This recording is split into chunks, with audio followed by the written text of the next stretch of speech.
In this video, we will introduce Pin-Tumbler locks and explain how they work. Pin-Tumbler locks are by far the most commonly used locks in the world.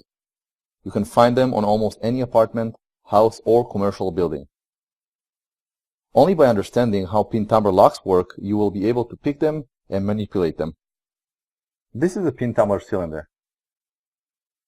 Every Pin-Tumbler cylinder consists of two main parts: a plug and a housing. The plug is the part that we put the key into, and the housing is the part that surrounds it. This is a cutaway cylinder. It's built exactly like the locks you have on your house, but it's cut in a way that allows us to see how it works. Between the plug and the housing, there is an imaginary line called the shear line.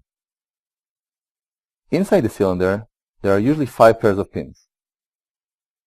Each pair is made out of a top pin and a bottom pin.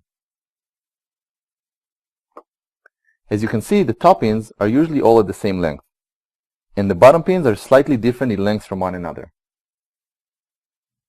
Each cylinder has only one matching key. The cuts on the matching key correspond with the bottom pins of the cylinder. So when we insert the matching key into the cylinder, each cut on the key pushes the bottom pin up exactly in the right height, so that the space between the bottom and top pins align with the shear line. Now, as nothing is blocking the shear line, you can see that the plug is free to turn and unlock. You can see how the bottom pins turn away with the plug, and the top pins stay above the plug inside the housing.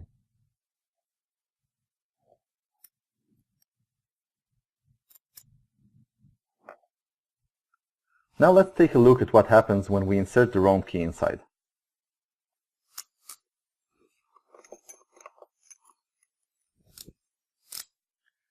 You can see that the bottom pins still go up, but not at the right height, and therefore the space between them is not aligned with the shear line.